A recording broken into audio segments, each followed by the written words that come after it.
Hatfields and McCoys. Basically, Bel Air against County Road D. That's the assumption I get. I don't know, to take a vote, if we're going to vote on it, from the people that live in the area, whether go through with it or don't do it, I don't know. One suggestion, I'm still against it totally. The people, it seems like to me, want it done on Bel Air, and the majority of the ones that live on County Road D by me, they don't want it. So, only suggestion that I got, if the people on Bel Air want it so bad because the streets are all broken up, pieces, chunks in the yards from the snow plows, why not, if they want to have that road built, build it from Bel Air up to, what is it, Lakewood Drive, and just make it end right there. Mm-hmm. And leave the rest of us alone on County Road D. Mm-hmm. And there have been actually some road projects that have come before us where we have changed what was planned for the entire project, where maybe there were certain streets that were then taken out or added on, or that the project scope was changed. And so your idea that you're bringing forward perhaps is something that maybe staff can look at. I don't know what the feasibility of that is. Maybe staff can address that. Maybe this is in conjunction with some other street project close by that they can combine Bel Air with. I don't know. So because that's the only way that I can see it's going to be a resolution, because the most people in Bel Air are for it, and the ones on County Road D are not for it right now at this time. Right. So, why not just make it? They want the city sewer, they want the water, they want the sidewalks or curbing, let them have it. On what's on County Road D, leave us alone for now. And you've heard everybody else. I have a new neighbor, I never met her, and now I met her, and kind of a bad way to meet somebody as far as a neighbor in a meeting like this. And she's totally against it, and like I said, if it took a vote, I don't know how that would turn out. But that's the only resolution that I can come to that I can think that maybe would work. The people on Bel Air seem like they want it, and on County Road D, the majority, I think, don't want it. Fix the road on Bel Air up to Lakewood Drive, I think it is. I think this is the first road to the right if you're heading north.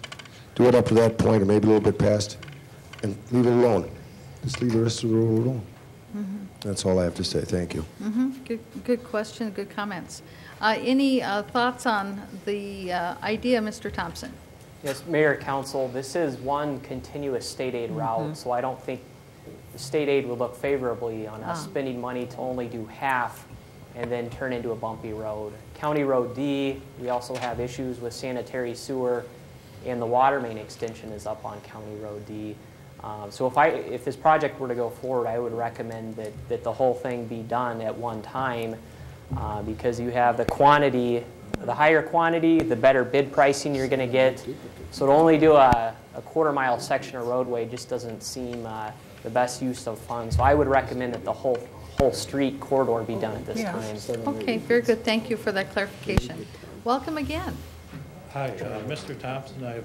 You said that the assessments eventually, ideally, the city wants 50% paid.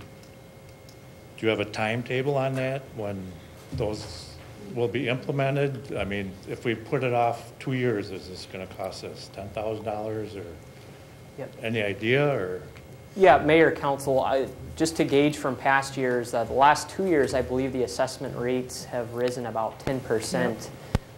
So a couple years from now, it could be a bit higher, obviously, if the 10% per year continued. So again, that's a council decision that happens on a yearly basis at the end of the year, but we're still not at that 50-50, so it's likely staff would be recommending that increase to get to that 50-50 split. Okay. Oh, welcome. That's okay. Very good. William Schweigert again. I'd heard mention that that we could, maybe the neighborhood could talk with the staff and so forth to try to figure out some of this stuff. Would it be possible to send out like a flyer with all with these questions on it, and you could make check off your preference on what you'd want to do, whether it be a wide street, narrow street, this and that and so forth. basically send one to each mailbox residence between Bel Air and D, and then we could send it back in, and this would give, you know, the city, the council, whatever, they could say, okay, well, this is what we've got from the people right in front of us, rather than having, because maybe some of us can't get to the staff to be able to discuss this, so. Exactly, and that is exactly what we've done on a number of the other street projects where there's been issues about sidewalks or the width of streets and those kinds of things. The staff has sent out those kinds of surveys to try to get information on that so that they have a better concept of what the neighborhood is looking for. Yeah, so you got something to work off of. And also, do you happen to have like a dollar figure on what that assessment would be per homeowner as far as tax-wise on the, is that on a monthly basis or on the annual basis? You know, it depends on, if you're looking to have it placed on the Yeah, so you went property. to 15 years at Right. 6%. I do not know, I don't know, Mr. Thompson, have you split out the numbers, what that would be? Did I hear something like $50 or something? Mayor, council, with interest, I don't know the dollar figure, but when I looked at the spreadsheet, it came out to be in the range of $50 to $60 a month equivalent with interest. Okay. So again, I would have to rerun the numbers, but that's what I remember from about a month ago. And one other thing I want to kind of mention is, I think it was Mr. Jekyll. Jelly. Jelly. Okay, Jelly. Okay. All right. Like peanut butter. Peanut butter and jelly. Jekyll. Okay, that's a good way to start. You had mentioned about as far as widening the street, because I'm in favor, like Sandy and so forth, as far as like widening the street, and I would not even be adverse to like speed bumps, these moderate speed bumps to be put in place. Doesn't happen. That's not an They option. they're not going to widen it, I'm sorry. I mean, Because we do I have live in a nice traffic. wide street where we got walkways and it's beautiful, I love it, I'm sorry, but I don't think they're going to let you do that here. Okay, because we do have traffic that That's really happening zips through there pretty fast, even, I was you know. nixing the speed. And the narrow street know. will not slow that Oh, down. I know, and that's one of the, It won't. well, I mean, no offense, you actually probably, you know, in my end of town, you don't see police officers, this doesn't happen. Well, there aren't any, I'm sorry, there's not. Because they don't catch you. There's one south from Larpenteur to the city of Newport. I'm sorry, it's a long ways for one cop to be patrolling. The reality is that having that wider road, you get people speeding, and some of the biggest abusers of speeding, frankly, are the school bus drivers. And the trash dumpsters, guys, when they're going down and, you know, picking up trash if they don't have too many stops in a row. The reality is that's the negative on a wider street. The other reality is, though, we had some streets up in the Gladstone area that were severely narrowed, and they still speed. Oh, yeah. It just, unfortunately, is a little more dangerous because you got less room to work with.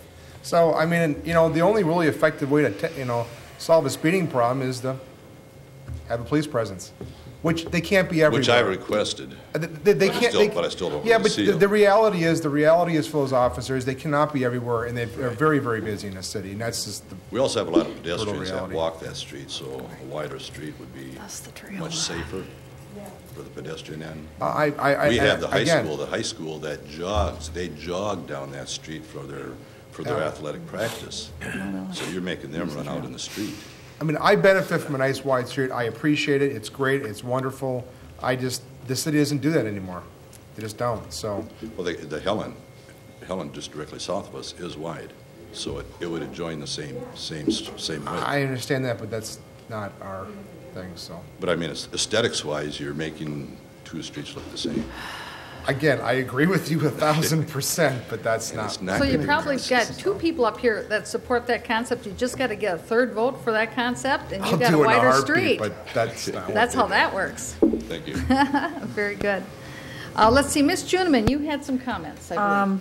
First of all, our staff, to my knowledge, always sends out a questionnaire before a neighborhood meeting to find out the key things that you are either interested in or want or don't want or have questions about, whatever. That precedes a neighborhood meeting. And you can mail them back in. If you're not at the meeting, your interest will be represented. The other thing is the Hatfield and McCoy remark leads me to say that happens in every neighborhood to a certain extent. And unfortunately, that's why we sit up here, because we're the ones that have to decide. You don't have to fight.